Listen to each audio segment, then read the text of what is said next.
So most cards in my team are extremely common, and even the ones that we call rare right now, like Manute Bowl or whatever Gatekeeper, MPJ, or I don't even know who the Manute Bowl Gatekeeper is. We all talk about those cards like they're really rare, but they're really not. In this video, we're going to be talking about the extreme rare cards in my team, ending with a card that was so rare, he wasn't pulled in a single pack. Yes, he was in the game. You could play with him in certain modes.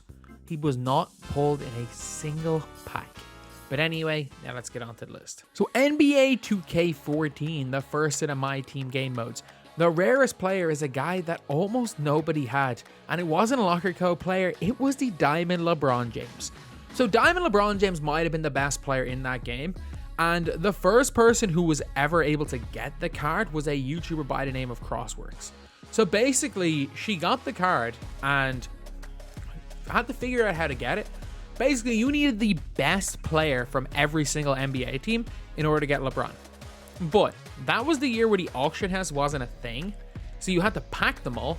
And also, the best player wasn't actually the best player. I don't know what way it was, but it was like Wade, who was a 93 overall, was needed instead of LeBron, who was a 99 overall.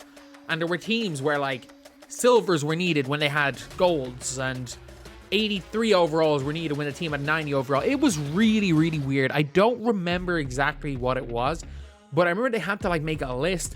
Only 2 or 3 people in the world got this card. He was stupidly rare, lads. Like stupidly rare. Whenever we talk about rare, like Manute Bowl, who you face once every couple of weeks probably playing the game, I didn't face Diamond LeBron once that year. And I think 99% of us that played the game never even faced this card, and less than 10 people in the world got Diamond LeBron. So NBA 2K16, lads. There were a lot of cards this year that were super, super rare. So while guys like J.R. Smith were super, super rare, and same with Shaq, the Magic Johnson point guard card, his all-star card, he was a 98 overall, was one of the rarest cards I've ever seen. More often than not, he was extinct. He did not exist in that game. As well as that, he came in an all-star pack, which surprisingly wasn't opened that much, with 2 of the most rare cards in the game being part of that set. He was so hard to pull, combined with the fact that that was the Golden era, and it was also when you could make buyouts higher than up to 10 million, higher than 100k. So it was very rare he was ever on the market. He'd be on the market being put up at 6 million MT, people haven't bought like that. So you almost never saw Iverson on the market from the day he came out to the end of the year, and he was the best point guard in the game. So NBA 2K17, a game where there weren't too many rare cards, but the one that I literally didn't face for the entire year was Charles Barkley. Basically, to get Charles Barkley, you need to get every other member of the Dream Team. And how do you get every member of the Dream Team? By completing sets. You need to complete every single set to get Barkley, it was the only time Barkley's ever been in my team, in fairness. If you did get the card, you got the only ever Barkley. But to get this card, you need to complete them all. You need 12 full sets, and those sets went from, sure, a couple of them were like 200-300k, but most of them were in close to the 500-600k, maybe even a million MT.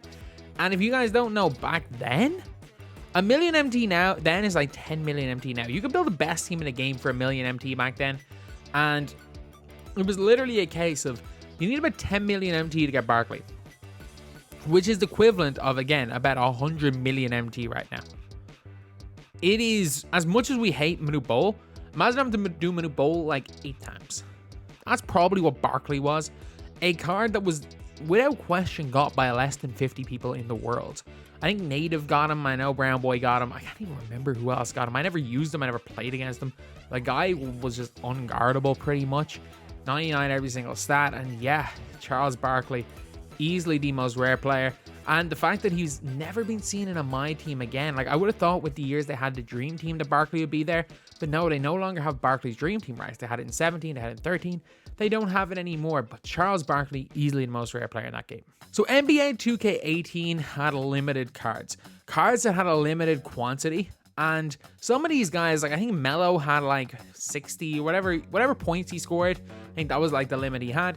I think Yao had a limited card that was limited to less than 100, but there was one card that was just crazy. It was a 99 overall card that came out around Christmas, but it was Kobe Bryant. Kobe Bryant's Christmas card, his pink diamond, was limited to 8. Yes, 8. 8 per console. That was the year I played on PC, and you could have unlimited buyouts. Kobe, basically, if you wanted Kobe on PC, you had to find one of the 8 users who had Kobe, and they were all known, whoever owned the Kobe's. You would have to go to whoever that person was, give them money for them to put up Kobe for 20 million. Because for some reason on PC it peaked 20 million, it couldn't buy for more than 20 million. But you would have to give somebody like $200 and they would put up then the Kobe for 20 million. So you need to have 20 million empty and $200 to get this card. You need to pay people to put up this card, and I think it was similar on PlayStation. If you wanted, basically, if you want someone to put up their Kobe, I'm pretty sure you have to pay them to do that. But yeah, it was just a crazy old situation. Only 8 of these cards on the market for the whole year. Easily the rarest packable card there has ever been in this game. 2K18 also had the rarest reward ever, and it was Shaquille O'Neal. I'm pretty sure less than 3 people in the world got this card, and there was a reason. You had to do like a whole bunch of challenges as well as complete collector level. You basically have to complete MyTEAM. And if you guys don't know, that was the year where there was schedule mode. Schedule mode was 30 games for 30 teams. You needed to win basically a domination game, 5-minute quarters. You needed to win 900 games. I'm not joking. You needed to win 900 games against the CPU to get a Shaq card who sucked. He was terrible. I got a gameplay with him. Lucky Spugno was the only guy I know that got him. As far as I'm aware, he's one of like the 3 people in the world that did get him. You need to win 900 games against the CPU. And this is before AFK, man. 900 games. And he was terrible. No wonder he was so rare. 2K19 had a similar concept to NBA 2K18 where there was a limited Kobe, LeBron, and Jordan. Those cards did technically end up in the token market later on in the year, and almost everybody had them. They had 99 every stat. They had most of the Hall of Fame badges, but there's one reason I want to talk about this as the rarest, because one guy pulled all 3. Shiro pulled all 3. Shiro going 5. That was like the crazy year of like, basically everybody on my team that was booming basically just used his account. It was actually crazy. We used his account, and I mean, we all got hundreds of thousands of views from it, but he had the limited MJ, which was limited to 23.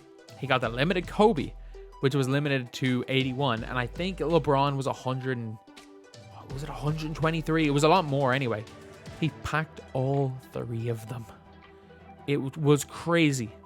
It was crazy. I don't even know what the odds were, but he got all 3, and these guys have to be at least mentioned in the rarest players. No one else really was that rare in 2K19. Then in 2K20, a lot of people are going to be like, oh, Rashard Lewis. Let's be real, there was a lot of creams out there. But what you guys may not remember is dust cards from the very start of the year. And it is a locker code bronze to pink diamond, Jimmer Fredette and Brian Scalabrine. I'm not even sure if there are YouTube videos of these cards. Like, that is how crazy it is. I don't even know if there are videos of these cards. I'm going to look it up, and if you see the video playing right now, you'll see them here. But I don't know if they're where. Basically, there were a bunch of just random things hidden all over the game. Like, part of it was in park. It was on, like, the triple check courts. But there was, like, writing in a bunch of different places in the game. And you could, like, if you were able to get, like, 3 of them, 3 of these, like, codes of 5 numbers and put them together, you got one of the cards. There was one of each. 1 Jimmer, 1 Brian Scalabrine. One person who had to find a code. I'm pretty sure the guy who found one of them was by chance. I know Afro Pig made a video. I don't think his YouTube channel is still there, but literally, the guy just got it by luck. He got it by complete luck. Now we're on to NBA 2K21, and I'm going to put 2 players in one, and they were 2 glitch market cards. First up is the glitch market Taco, a card that literally like 1 person got in the first like 3 days it came out. He was super rare. I'd say by the end of the season, less than 100 people in the world got into the glitch market. There was like there's probably a 0.5% chance if you played a game. I played 2,000 games last season. It was peak pandemic. I played TTO all day. And I also, that was one of the seasons for Ferry where I played like 500 TT offline games. It was wild. But I never even opened the glitch market once that year. And you had to get that. And there was like a 1% chance you even got to the glitch market it was going to be Taco. But an even less percent chance was Tyronn Lue. I'm going to make an entire video about this. It might actually happen over the next few days while I can't really access my console to play the game. Talking about the fact that there was a gold player that was not only the rarest player in my team, the most important player for a period of time in my team. Gold Tyronn Lue. Basically, you went to the glitch market. I don't know who came up with this idea, but you got gold Tyron Lue. You played a game with Tyron Lue, and suddenly you got 150,000 XP and got the level 40. Absolutely wild. This is when level 40s were a big deal. Absolutely wild. I cannot believe that this happened to this day, but it did. 2K22, a very interesting one. I'm going to say Amaterasu Hachimura. If you guys don't know, he was the top reward for week 1 of logging in all the days. And if you didn't get him in that, which was like 99% of people, you never got him again. A bit of a weird one. No one ever remembers this card. And there's no gameplays on YouTube, but I do want to throw that in. But now the big one. The card that was so rare, he wasn't even in packs. And it is back to NBA 2K16. And if you guys remember it that long, you guys might remember this card. So 2K advertised that set by advertising 3 players. Brandon Jennings, who both of these guys appeared in the game, but people were very confused about Brandon Jennings. And 1 player, Luis Scola. No LeBron, no Steph, nobody had a diamond at this stage, but 2K advertised a Luis Scola card. Luis Scola was in the, I think it was it called the Gauntlet back then? It was one of the game modes where you picked 1 card and you could pick you get other random cards. So he was available. You could get him in that game mode. People have used that card. People played against that card. But the backlash was so bad about 2K giving Luis Scola a diamond card and not having LeBron or Steph or Jordan have one at that time, just due to it being unrealistic, that 2K actually scrapped Luis Scola. Nothing like that will happen now. My team's gone completely down the wacky end now. Taco's going to get an end game, and so is Yao. But like, not even about Yao. Taco is just Taco.